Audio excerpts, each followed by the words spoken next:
오늘 말씀의 주제는 우리 하나님의 뜻을 구하는 기도, 하나님의 뜻을 구하는 기도로서 함께 말씀을 나누려고 합니다. 아마 여러분들이 욥기서는 이제 계속 들으면서 의인의 고난에 대한 것을 계속 들으셨잖아요.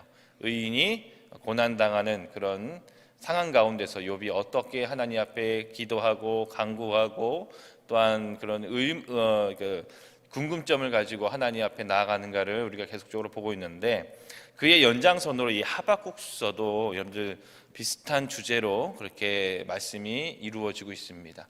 바로 이제 악인의 번성함과 이제 의인의 그런 고난, 고통에 대해서 이제 하박국 선지자도 하나님 앞에 깊은 질문을 가지고 그 질문을 가지고 하나님 앞에 기도하고 간구하는 그런 말씀이 하박국서입니다. 그래서 하박국서를 잠시 이제 설명을 드리면, 이 하박국서가 쓰여진 시대는 기원전 605년에서 597년, 그러니까 남유다 멸망 전, 남유다가 멸망하기 전에 그 혼란스러웠던 그런 시대에서 이제 하나님의 말씀이 주어진 것이고요. 바로 이 시대는 여호야김 왕이 이제 통치하던 시대입니다. 이 당시에 보면 여호야김 왕이 하나님의 그 말씀을 붙잡아서 더 하나님의 율법을 세우고 하나님을 섬기는 데 앞장서야 될 왕이 여러분들 그렇게 의롭지 못했습니다. 여러분들 그 애굽 땅에 조공을 바치기 위해서 이스라엘 유다 백성들을 그렇게 학대하고 착취하고 목살게 굴었던 왕이 여호야김 왕인 것입니다.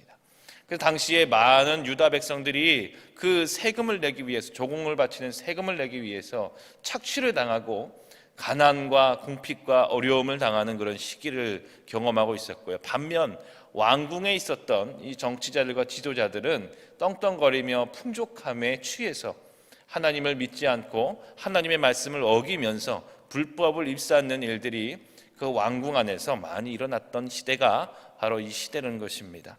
그래서 하박국 선지자는 그런 의문을 가지고 기도하는 것이죠. 하나님, 어찌하여서 저 악인들의 번성함을 두고만 보십니까? 의인들의 기도는 왜 들으시고 듣지 아니하시고 왜 우리가 기도하여도 묵묵부답이십니까? 라는 그런 답답한 심정을 가지고 하나님 앞에 기도하는 그런 말씀이 나오는 그 본문이고요. 이 구조는 그렇습니다. 하박국서의 구조는 하박국이 하나님 앞에 두 번의 질문을 합니다. 기도로서 두 번의 질문을 하고 하나님께서는 두 번의 응답을 해주시고, 이 하박국서 마지막에 가서는 하박국이 깨달음을 얻어서 그 하나님 앞에 감사함과 찬양을 올려드리는 그런 말씀으로 맞춰지는 것이 우리가 이제 볼 하박국서의 말씀이죠. 바로 여러분들 이 하박국서의 목적은 그렇습니다. 선지자의 말씀을 통하여서 당시에 고난을 받고 있었던 남은 자들, 의인들, 그들로 하여금 하나님의 긍휼하심과 의로우심과 거룩하심을 신뢰하고 오직 믿음으로 인내하며 살으라 라는 그런 말씀의 메시지를 주고 있고요. 또한 하나님께서는 잠잠히 쉬시는 것이 아니라 계속해서 하나님의 뜻을 이루어 나가는 역사적인 그런 상황 가운데 있다라는 것들을 우리에게 증거해 주고 있는 것입니다. 자, 그렇다면 오늘의 우리 말씀의 본문으로 들어와서 보면은 먼저 하박국이 하나님 앞에 호소를 합니다. 우리가 읽었던 말씀 2절에 보면 그렇죠. 여호와여, 내가 부르짖어도 주께서 듣지 아니하시니 어느 때까지리까? 자, 하박국서는 이 답답한 심정을 하나님 앞에 기도로서 나아가는 것입니다. 그가 바라본 세상, 그가 경험하고 있는 세상은 전혀 하나님께서 율법 속에서 말씀해 주신 하나님의 정의와 공의가 흐르고 있는 것 같지가 않은 거예요. 도대체 하나님은 어디 계십니까? 라는 그런 탄원의 기도를 하나님 앞에 드리고 있는 것이죠. 간혹 여러분들 우리가 삶을 살다가 보면 다 경험하시고 느끼실 것입니다. 불합리한 세상이다. 참으로 불합리하다. 어떻게 저렇게 악독한 사람들이, 부정과 부패를 일삼는 사람들이 저 높은 위치에서 저 많은 것들을 누리면서 전혀 어떠한 제재도 받지 아니하고 떵떵거리며 살고 있는가? 반면 의인들은 정말 청빈하고 정말 깨끗하고 정말 사람들을 우애하며 사람들을 세워줄 줄 아는 그런 사람들은 어찌하여서 고난을 당하고 소외를 받고 어려움을 당하고 있는가? 우리가 이제 삶을 사다 보면 그런 불합리한 일들을 종종 보게 됩니다. 그때마다 우리가 답답한 심정이죠. 그것을 가지고 하나님 앞에 기도도 합니다. 혹여나 우리 자신이 그런 불합리한 그런 대우, 그런 상황 가운데 놓였다면 더 답답하고 억울하고, 그래서 주님 앞에 기도하는 그런 시기도 있었을 것입니다. 그때 당장 그 현재 그 시각만 보면은 도대체 하나님께서 어디 계십니까? 도대체 하나님께서는 왜 우리의 기도를 듣지 아니하십니까? 라는 그런 여러분들 답답한 심정을 가질 수도 있습니다. 그러나 아마 여러분들 우리가 이 자리에 계신 모든 분들은 신앙의 연수라든지 또 하나님을 신뢰하며 믿음의 그런 정도가 강하시기 때문에 아마 지난날의 과거를 되돌아보면은 내가 고난을 당하거나 내가 이런 불합리한 일을 당할 때에 그때 당시에는 참 끝날 것 같지 않고 힘들고 고통스럽고 어렵지만 그 모든 것들이 다 끝나고 지나서 되돌아보면 동일한 고백을 하실 줄로 믿습니다. 바로 하나님께서 인도해 주셨다. 하나님께서 은혜를 베풀어 주셨다.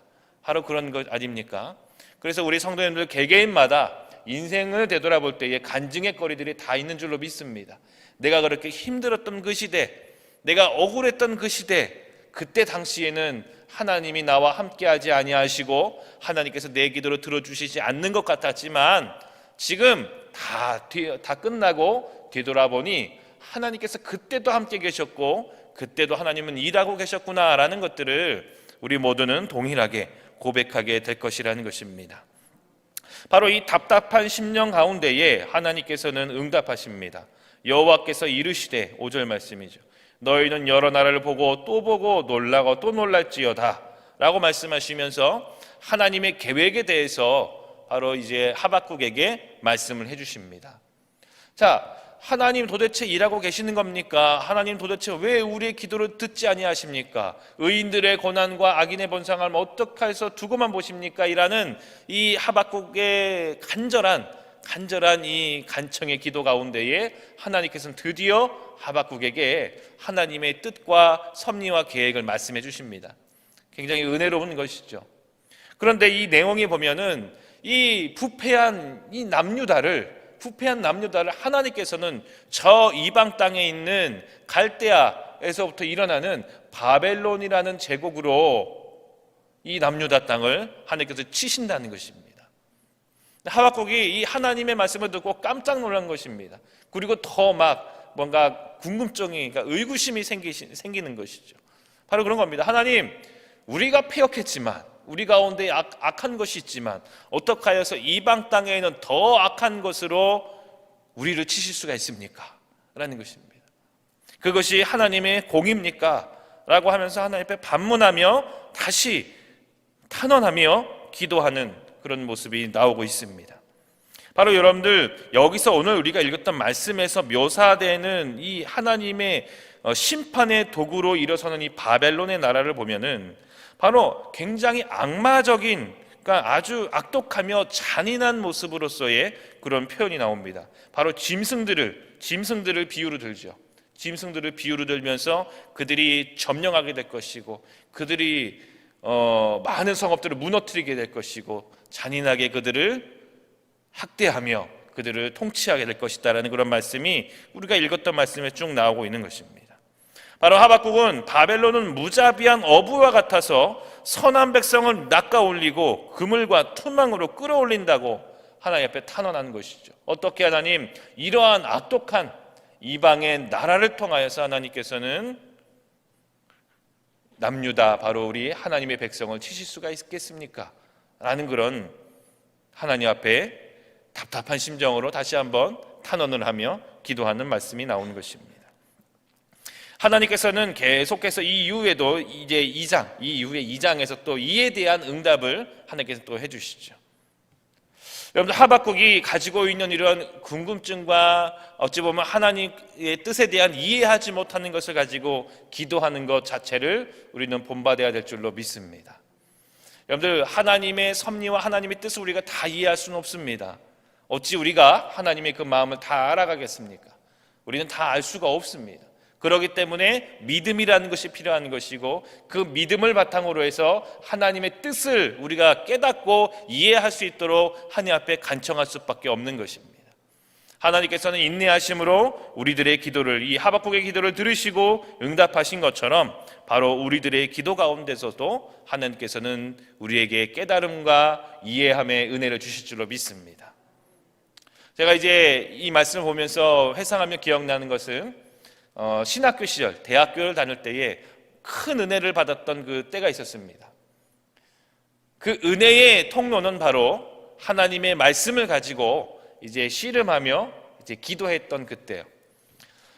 아무리 여러분들 학교에서 수업을 듣고 이제 성경 말씀을 공부하는 데 있어서 주석서를 바라보고 이게 원서를 보고 해도 이해가 되지 않는 것이 너무 많은 것입니다. 이 성경 말씀이라는 것이 보고 또 봐도 계속 새롭고 또 이해가 되지 않는 그런 것들이 너무 많은 그런 방대한 분량의 하나님의 말씀이다 보니까 공부를 하는데 답답함이 있었습니다. 도대체 이해가 되지 않는 그런 주제들, 이해가 되지 않는 성경의 구절들이 너무 많은 것이죠. 그래서 그것을 가지고 철야 예배 때 기도를 하기 시작했습니다. 기도의 주제가 바로 이제 그런 것들이, 하나님 성경 말씀에, 아니면 내가 이제 공부를 하다 보니까 이런 궁금한 것들이 도저히 이해가 되지 않습니다. 그 말씀을 가지고 기도할 때 씨름을 했죠. 하나님께서는 그때에 많은 깨달음과 은혜를 주시고, 또한 하나님께서는 우둔한 저의 삶 가운데에 하나님의 섭리와 은혜를 또한 깨닫게 해주시는 그런 시간이 있었던 것입니다. 우리 성도의 삶도 마찬가지입니다. 우리 삶을 살다 보면은 도대체 이해가 되지 않는 그런 부분이 참 많습니다. 우리는 그것을 가지고 말씀을 의지해서 주님 앞에 기도해야 됩니다. 하나님, 어찌하여서 이런 일이 일어납니까? 하나님, 어찌하여서 이런 일이 우리 가운데 발생이 됩니까? 도대체 우리가 이해가 되지 않습니다라는 그런 답답한 심령을 그냥 묻어두는 것이 아니라 이 하박국처럼 주님 앞에 가지고 나와서 하나님 앞에 기도를 해야 되는 것입니다. 성경에 보면 여러분들 이런 상황 가운데 이런 기도의 제목으로 은혜를 받는 사람들이 종종 있었죠. 야곱도 마찬가지입니다. 야복강가에서 자신이 해결되지 못하는, 자신이 해결하지 못하는 그 삶의 중대한 기로에서 그것을 가지고 기도함으로 하나님 앞에 씨름을 할 때에 하나님께서는 그 야곱에게 은혜를 주시고 축복을 주시고 모든 것 하나님의 뜻에 대한 인도하심으로 역사하심을 우리가 볼 때가 있었습니다. 그러므로 우리는 이 하박국처럼 우리 삶 가운데 발생하는 많은 것들을 가지고, 궁금증을 가지고 하나님의 뜻을 구해야 될 줄로 믿습니다. 이것이 또 하나의 은혜의 통로가 될 것이라는 것이죠. 두 번째는 여러분들 오늘 말씀을 통해서 알 수 있는 것은 환난의 시대, 혼돈의 시대, 고통의 시대 때에는 분명 힘들고 피해가고 싶고 어려운 부분이지만 하나님께서는 그의 의인들을 향한 믿음의 시험대가 되는 줄로 믿습니다. 바로 오늘의 말씀도 그렇습니다. 말씀도 아까 서두에 말씀드렸듯이 남은 자들, 바로 남아있는 의인들, 고통당하는 의인들을 향하여 하나님의 메시지라는 것입니다. 바로 불합리한 이 세상 가운데에 공의가 꺾여 있는 것 같고 정의가 이루어지지 않는 것 같은 이 시대 가운데에 믿음을 잃지 말고 하나님을 바라보라, 이것이죠. 얼마나 많은 유혹이 있었겠습니까? 여러분들, 이 당시에 남은 자들, 하나님의 의인들에게도 나도 저 사람처럼 똑같이 부정부패한다면, 나도 저 사람처럼 똑같이 하나님의 말씀을 버리고 그냥 내 이익을 추구해서 산다면 분명히 나도 좋은 성과와 좋은 세상의 재물과 좋은 세상의 권력을 얻을 수 있을 텐데라는 그런 유혹들이 의인들에게도 있었을 것이라는 것입니다. 그러나 하나님께서는 이 말씀을 통하여서 의인들을 향하여 하나님의 뜻이 있고 하나님의 섭리가 있고 하나님께서는 절대로 악을 두고만 보시지 않는다라는 메시지를 증거해 주시면서 믿음으로 인내하라, 믿음으로 승리하라는 그런 메시지를 주시는 줄로 믿습니다. 바로 여러분들 그랬습니다. 환난의 때는 의인들을 향하여서는 믿음의 시험대가 되는 것이죠. 또한 여러분들, 이 하나님을 향하여서 나가는 이 말씀을 통하여서 우리가 깨달을 수 있는 것은 하나님께서는 잠시도 쉬지 아니하시고 하나님의 정의와 공의를 위하여 일하고 계심을 우리는 믿어야 한다는 것입니다. 가끔 여러분들 하나님의 계획과 섭리와 뜻이 너무 느려서 답답할 때도 있을 겁니다. 우리의 마음 같아서는 바로 당장 하나님의 손을 들어서 해결을 해주셨으면 좋겠는데 하나님께서 딱 단번에 치료해 주시고 단번에 해결해 주셨으면 좋겠는데 그렇지 않는 것을 바라보면서 우리는 답답함을 느낄 때도 있습니다. 그러나 우리가 깨닫고 믿어야 되는 것은 하나님은 그의 섭리와 뜻 가운데 일하시며 잠시도 쉬지 아니하시고 하나님의 구원의 계획과 하나님의 공의와 정의를 이루시기 위하여서 지금도 하나님께서는 일하고 계신다는 것을 우리는 믿어야 될 줄로 믿습니다. 그런 거죠. 하나님 도대체 어디 계십니까? 라는 그런 투정 어린 기도 앞에 하박국의 기도 앞에 하나님께서는 내가 지금도 일하고 있다. 내가 지금도 정의와 공의를 흐르게 하기 위하여서 준비를 하고 있다라는 것들을 지금 하박국에게 하나님께서는 증거해 주시고 있는 것입니다. 바로 여러분들 우리 오늘 이 말씀을 통해서 알 수 있는 거 바로 그런 겁니다. 우리는 세상의 일들을 다 이해할 수는 없습니다. 무엇이 선하고 무엇이 옳은지조차 전부 다 이해할 수는 없습니다. 그저 우리는 우리가 믿는 하나님을 바라보며 믿음으로 주의 말씀을 의지하며 나아가야 될 줄로 믿습니다. 혼돈의 시대일수록 환난의 시대일수록 더 말씀으로 들어가서 하나님을 의지하시기 바랍니다. 그리고 우리의 삶 가운데에 발생되는 여러 가지 의구심들, 의심점들, 이해가 되지 않는 것들은 묻어두지 마시고 주님 앞에 기도하시고 성령의 깨달음과 성령의 이해하심, 지혜를 간구하시기 바랍니다. 또 마지막으로는 하나님께서는 쉬지 아니하시고 우리 성도님들의 삶을 위하여 이 세상에 하나님의 나라와 의를 위하여 지금도 일하고 계심을 우리가 믿고 확신하고 주님을 의지하며 나아가시는 우리 성도님 되시기를 주의 이름으로 축복드립니다.